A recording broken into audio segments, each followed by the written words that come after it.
A seguir, a Rede Aparecida de Rádio apresenta Notícias em 30, primeira edição.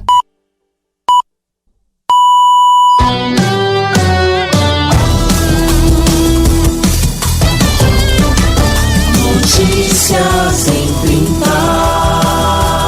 Edição de jornalismo André Costa. Direção Padre Inácio Medeiros. Olá, bom dia. Hoje é quinta-feira, 29 de agosto de 2019. Nós estamos começando mais uma edição do Notícias em 30, essa que é de número 368. Hoje, em especial, aproveito para mandar um abraço aos nossos ouvintes que nos acompanham através da Rádio América de Belo Horizonte, da Rádio América de Belo Horizonte, em Minas Gerais. E um bom dia também para eles aqui comigo no estúdio, Edilson Nunes na técnica e Carolina Barros. Bom dia, Carol. Oi, Stephanie, muito bom dia aos meus colegas daqui e a todos que nos acompanham pelas ondas do rádio aqui em Aparecida e confere os principais destaques do Brasil e do mundo. Notícias em 30. Notícias em 30, primeira edição. Hoje você confere que governo proíbe queimadas em todo o país no período da seca. IBGE divulga a estimativa populacional do Brasil e aponta para mais de 210 milhões de habitantes. Política. Abrimos a edição de hoje falando sobre uma decisão da segunda turma do Supremo Tribunal Federal que decidiu anular a sentença do ex-juiz Sérgio Moro, que condenou em 2018 o ex-presidente da Petrobras, Aldemir Bendini, na Operação Lava Jato. Bendini foi condenado por Moro a 11 anos de prisão pelos crimes de corrupção e lavagem de dinheiro.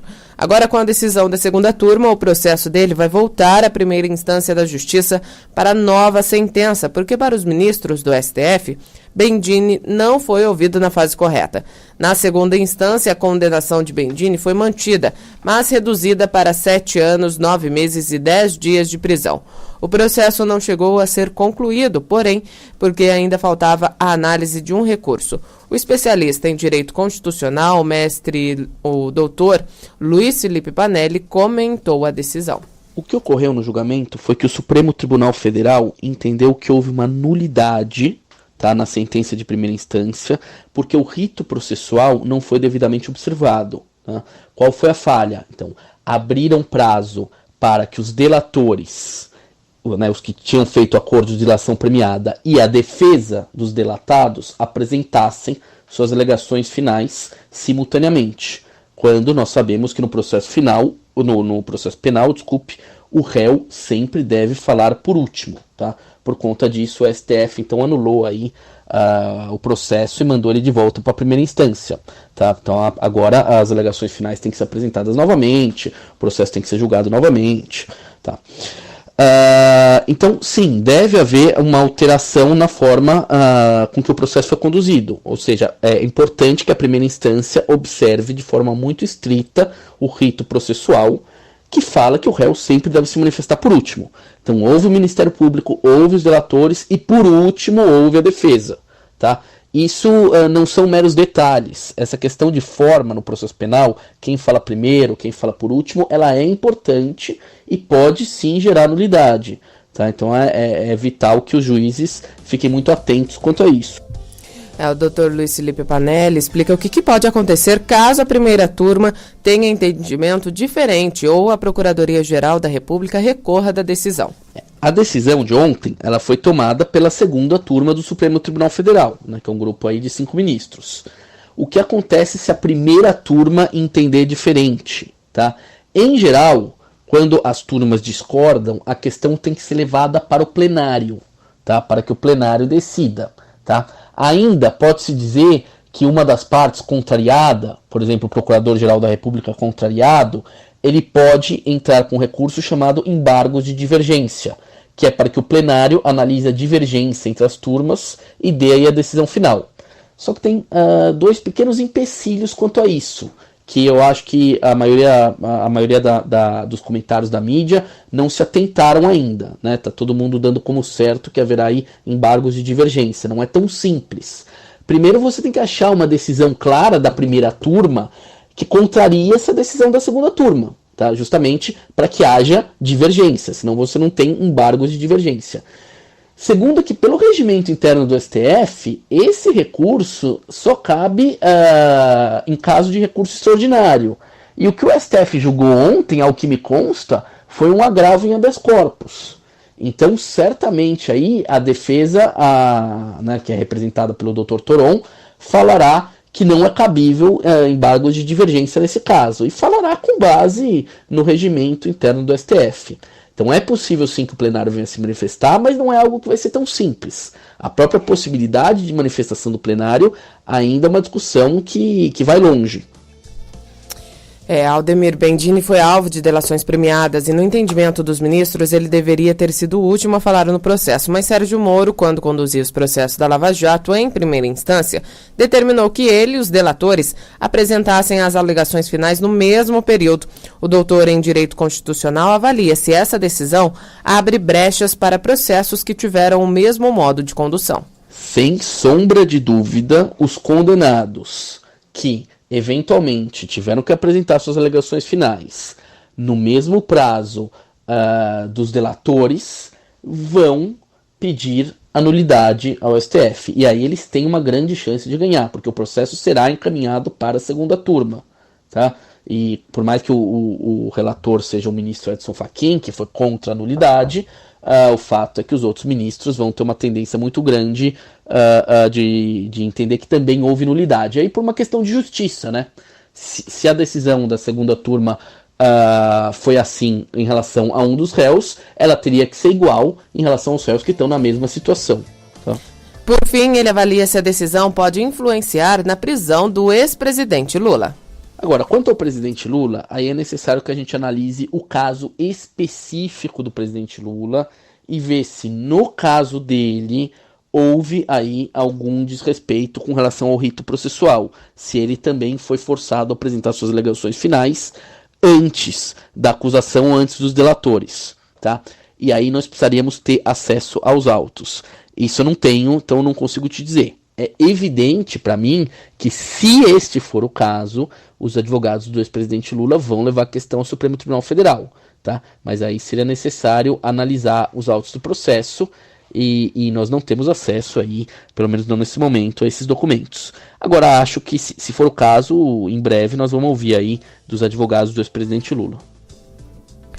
Tá aí, né? Vamos aguardar, então, para saber o que vai acontecer em relação à prisão do ex-presidente Lula e também desse caso de Aldemir Bendini. Olha, o presidente Jair Bolsonaro apagou foto com ofensa a Brigitte Macron, esposa do presidente da França, Emmanuel Macron, para evitar dupla interpretação, disse o porta-voz da presidência, Otávio Rego Barros, ontem. Ele disse o seguinte: a fim de evitar dupla interpretação, o comentário foi retirado da rede social. No fim de semana, o presidente brasileiro reagiu com risadas a um comentário em que um seguidor da sua página no Facebook postou fotos dos dois chefes de Estado com suas respectivas primeiras-damas, afirmando que Macron teria inveja de Bolsonaro.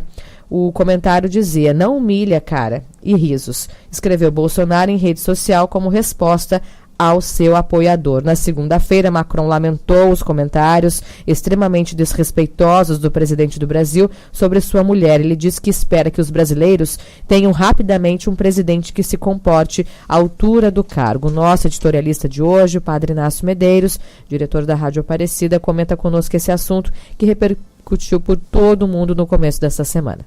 Bom dia.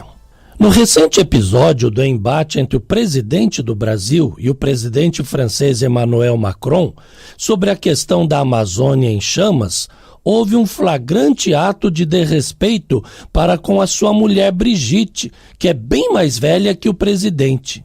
Mas ele, desde os 15 anos, é apaixonado por ela. O comentário feito numa rede social repercutiu negativamente em todo o mundo, ajudando a acirrar ainda mais os ânimos já bastante exaltados.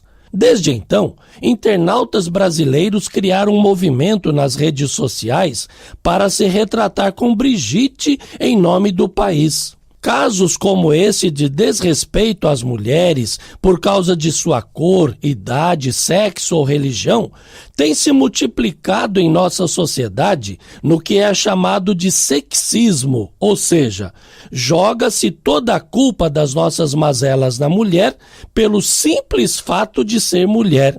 Claro que no caso da Amazônia, isso pode ser até usado como um subterfúgio para se tirar a atenção do gravíssimo problema das queimadas, que sempre existiram, é claro, mas que tomaram proporção nunca antes atingida devido à liberdade com que os fazendeiros têm agora para provocar queimadas, pois houve um afrouxamento na fiscalização e no controle ambiental. Com todos esses episódios, a imagem do nosso país tem sofrido um duro golpe no exterior. E não é à toa que tem diminuído consideravelmente o número de visitantes estrangeiros aqui no país. De um país que trata tão mal o meio ambiente e também as pessoas, não sei o que sobrará de concreto para o futuro. A propósito, diante do avanço do desmatamento e das queimadas na Amazônia, um grupo de juristas brasileiros está preparando uma denúncia contra o presidente brasileiro por crime ambiental contra a humanidade, a ser apresentada no Tribunal Penal Internacional em Haia, na Holanda.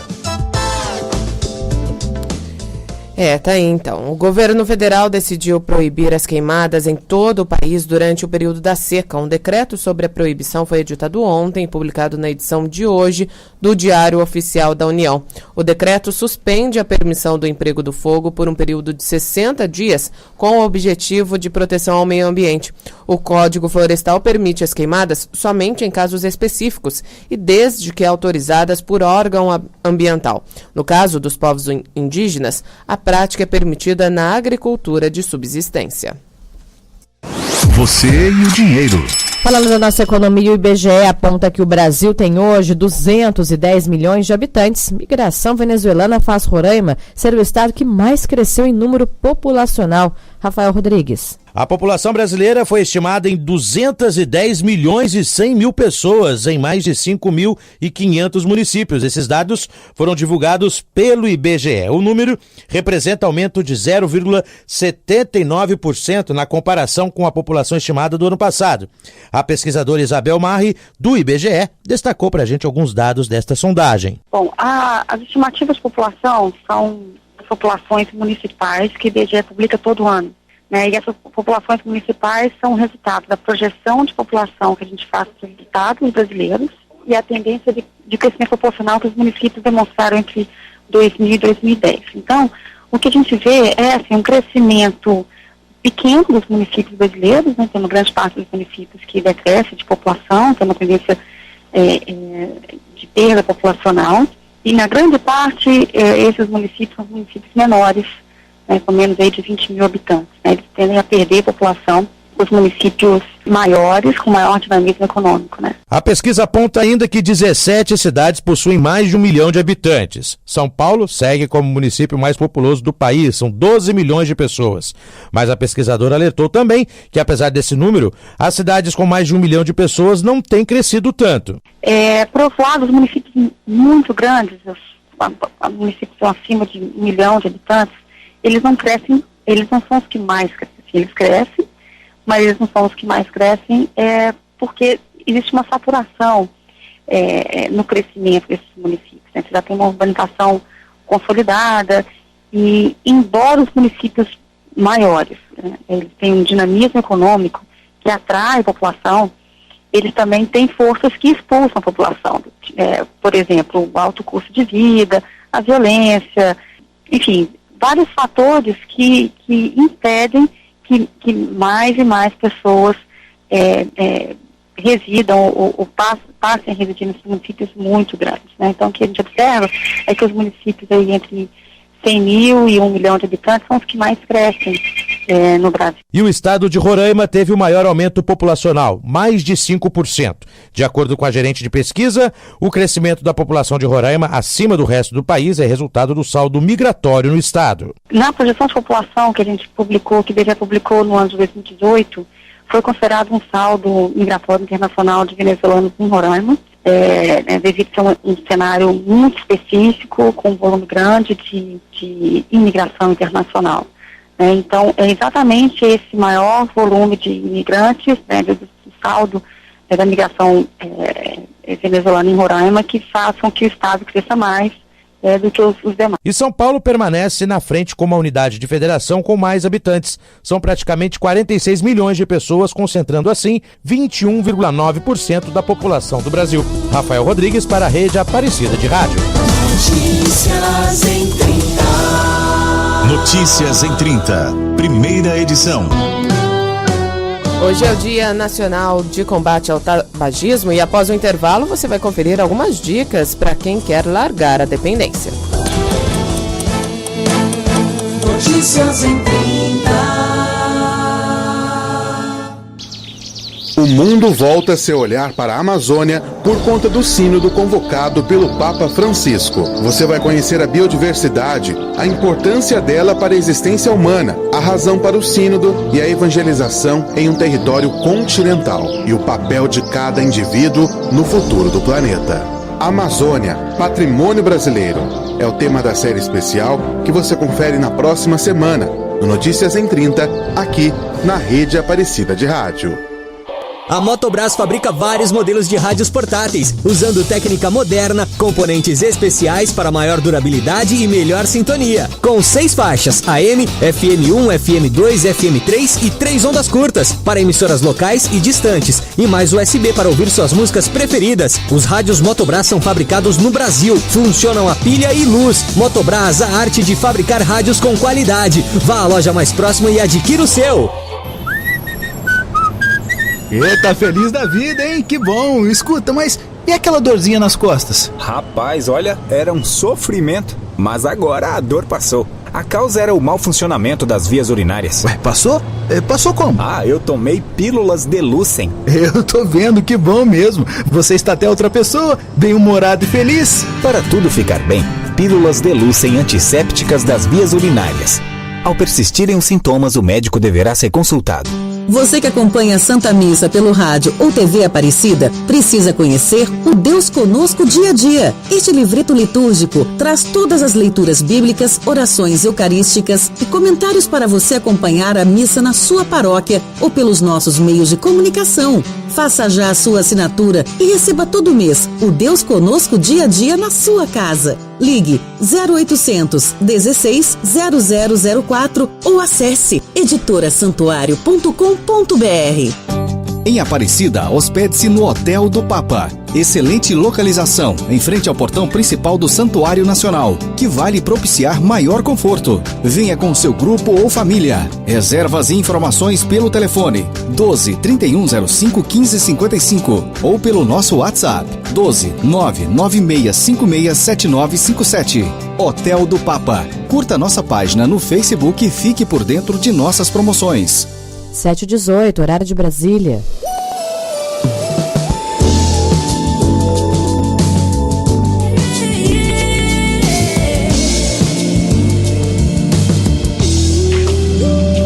Rádio Aparecida. Notícias em 30. Primeira edição. Saúde. Estamos de volta e o combate ao fumo é uma ação realizada praticamente todos os anos e todos os dias também através de campanhas publicitárias e de iniciativas do Ministério da Saúde que vão de encontro a diretrizes da Organização Mundial da Saúde, que afirma que o tabagismo é a principal causa de morte evitável em todo o mundo, sendo responsável por 63% dos óbitos relacionados às doenças crônicas não transmissíveis. Hoje é o Dia Nacional de Combate ao Tabagismo e estimativas apontam que se a tendência de mortalidade por tabaco continuar, em 2030 serão cerca de 8 milhões de mortes por ano, sendo que sendo que 80% dessas mortes irão ocorrer nos países de baixa e média renda. O Instituto Nacional do Câncer alerta que grande parte dos fumantes se tornam dependentes da nicotina antes dos 19 anos, como é o caso do militar aposentado Fabrício Dias Júnior. Então, eu comecei a fumar muito jovem ainda, né? Eu tinha 14 anos de idade, se não me engano, e 13 para 14 anos de idade. Por quê? Naquela época havia toda uma glamorização em torno do cigarro, né? E você não conseguia se enturmar, você não conseguia arrumar namorada se você não fumasse. Então fazia parte daquilo, né, de fazer parte de um grupo. Então ela acabava fumando por indução. O que me motivou a parar de fumar, eu me lembro bem, a minha filha tinha 5 anos de idade, hoje ela tem 25, foi quando começaram aquelas propagandas na televisão contra o fumo, contra o tabagismo. E a primeira propaganda que apareceu mostrava um cidadão lá de cadeira de rodas, sem as pernas, dizendo que ele ficou daquela maneira por causa do cigarro. A minha filha ficou muito impressionada com isso, a Bianca, e ela chupava o dedo. A gente tentava há muito tempo fazer com que ela parasse de chupar o dedo, ela não parava. Quando ela viu aquilo ali, o rapaz que estava ruim daquele jeito, por causa do cigarro, ela me procurou, chegou para mim e falou: papai, se eu parar de chupar o dedo, o senhor para de fumar? Olha só que coisa forte. Aí eu falei para ela que se ela parasse de chupar o dedo, eu parava de fumar. A partir daquela noite, ela não chupou mais o dedo e eu então me vi obrigado a parar de fumar. O mesmo aconteceu com Maria Aparecida Miléu, que começou a fumar ainda na pré-adolescência e só parou depois de receber um diagnóstico médico. Eu comecei a fumar com 13 anos, porque a minha geração era lindo fumar, né? Então, comecei a fumar com 13 anos e fumei até agora, que eu fiz 60 anos, tá? Eu parei de fumar porque eu tive uma pneumonia e fui no hospital, né? O médico mostrou para mim a radiografia. O que não estava tomado pela pneumonia estava preto. Ele falou: senhora está judiando muito do seu pulmão. Se eu fosse a senhora, eu largava disso. Como eu estava sentindo muito mal, eu fiquei 5 dias durante o tratamento sem fumar. E daí eu fui empurrando. Não vou fumar hoje não, não vou fumar hoje não, não vou fumar hoje não. Parei de fumar. Já fazem 2 meses que eu parei. O Instituto Nacional do Câncer alerta, como nós dissemos, que grande parte dos fumantes se tornam dependentes da nicotina antes dos 19 anos. O médico pneumologista Franco Martins revela que quanto mais novo a pessoa começa a fumar, mais dificuldade ele vai ter de largar o vício. Existe, quanto mais cedo a pessoa se expõe ao cigarro, maior é a dificuldade, porque você vai adquirindo não só o hábito do tabagismo por mais tempo, quanto as mudanças dos neurotransmissores que ocorrem no cérebro são mais intensas também. Então os efeitos não só da nicotina são piores.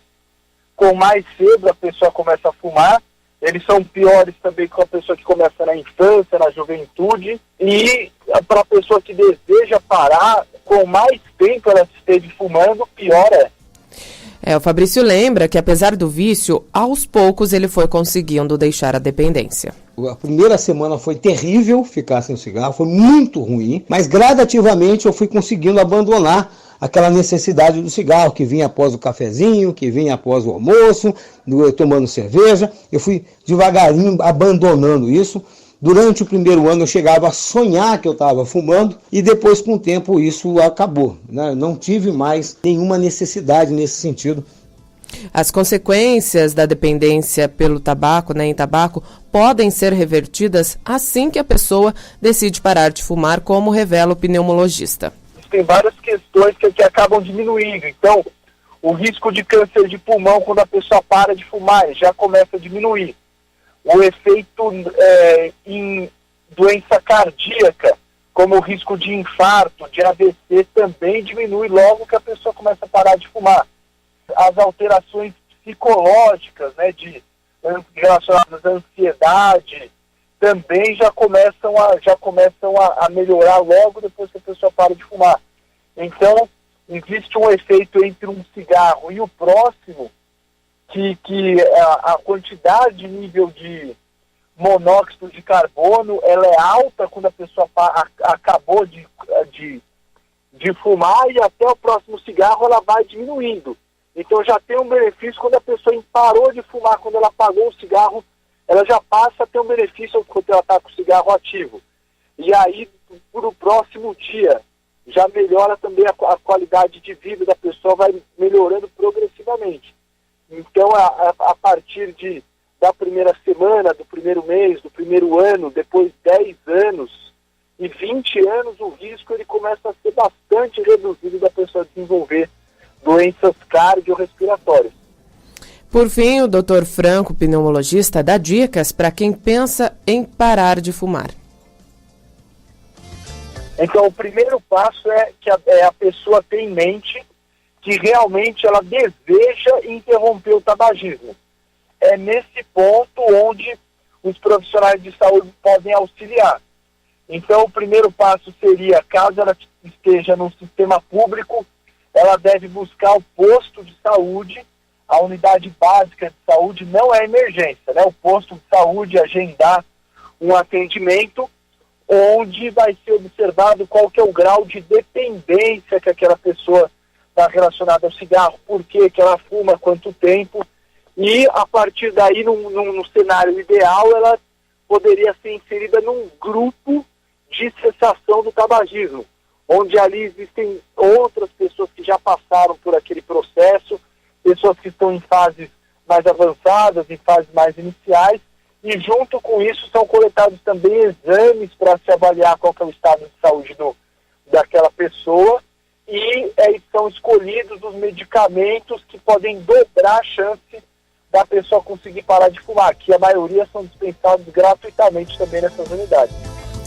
Tá aí então as dicas do doutor pneumologista, né, o Franco Martins, ele que avaliou e que deu dicas aí para você que quer parar de fumar. Você ouviu histórias também. Muito bacana, histórias. Muito, né? As pessoas, o caso do Fabrício, que parou de fumar porque a filha prometeu que pararia, que ficou, né, impressionada com uma imagem que viu numa campanha publicitária na TV. O caso da Maria Aparecida, que parou de fumar porque teve pneumonia. Então, é assim, aos poucos, né? A gente precisa, às vezes, de um choque de realidade, eu acho, para poder largar a dependência nesse caso de dependência de tabagismo. Então, é preciso realmente muita força de vontade, como disse a Carol.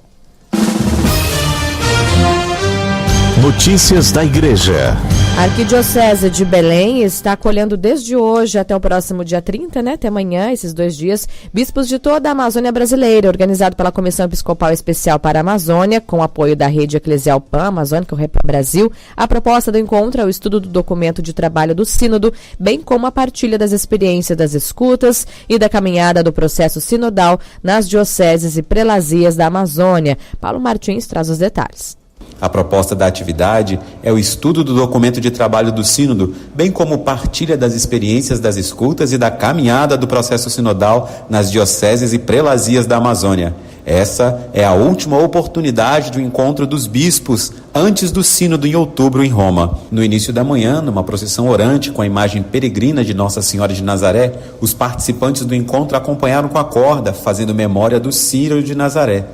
Na sessão de abertura, estiveram na mesa o cardeal Cláudio Umes, presidente da Repam e da Comissão Episcopal para a Amazônia e também relator do Sínodo. Dom Valmor de Azevedo, presidente da CNBB, também esteve presente. Dom Alberto Taveira, arcebispo metropolitano de Belém, Dom Bernardo Bauman, bispo de Óbidos e presidente do Regional Norte 2 da CNBB, participaram também dessa sessão de abertura. Cristiane Murai, da Secretaria do Sínodo e vice-diretora da Sala de Imprensa da Santa Sé, e o pastor Inácio Lenk, presidente do Conselho Nacional das Igrejas Cristãs do Brasil, completaram a mesa. Durante a tarde, os participantes se debruçaram no estudo do documento. De acordo com o cardeal Cláudio Umes, outros encontros como esse estão sendo realizados em outros países da Pan-Amazônia. Estamos estudando, portanto, um instrumento de trabalho, que na verdade é um texto ainda apenas de um instrumento para trabalhar e que vai sendo modificado mesmo aos poucos e que depois no próprio sínodo sairá um outro texto, claro.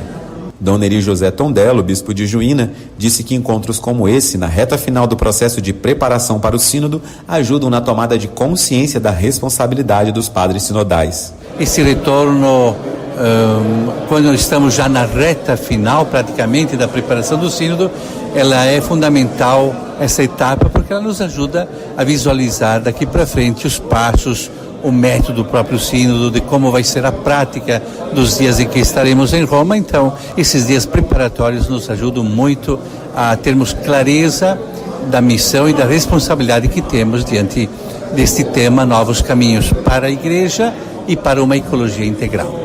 Dom Valmor de Azevedo, presidente da CNBB, também participará do Sínodo em Roma e está presente neste encontro em Belém. A CNBB quer contribuir de modo muito especial com uma participação a partir da comunicação, porque os temas tratados, os desafios postos e as exigências que sabemos existentes, todas precisam ser bem compreendidas no interno da igreja e fora da igreja. O encontro de estudos do documento de trabalho do Sínodo segue até sexta-feira. Com informações da Rede Eclesial Pan-Amazônica, Paulo Martins. Notícias em 30. Notícias em 30, primeira edição. 7h30, nós ficamos por aqui. Voltamos amanhã às 7 horas da manhã. Trabalhos técnicos de Edilson Noni. Mais informações você confere ao 12h15 no Notícias em 15 e também 5h30 da tarde no Notícias em 30, segunda edição. Continue muito bem informado, acessando também o portal a12.com. Para você, um ótimo dia. Até amanhã. Boa quinta-feira. A gente se encontra amanhã. A Rede Aparecida de Rádio apresentou Notícias em 30, edição de jornalismo, André Costa, direção, Padre Inácio Medeiros. De volta hoje, às 5h30 da tarde. Aqui na Rede Aparecida de Rádio, você fica sempre bem informado. De segunda a sábado, você ouve as notícias da redação, com as principais notícias do momento. No ar de segunda a sexta, em 4 edições, 8h30 e 10h30 da manhã, e às 2h30 e 4h30 da tarde. Aos sábados em 2 edições, às 8h30 e às 10h30 da manhã. Notícias da redação, com as principais notícias do momento. Aqui, na Rede Aparecida de Rádio.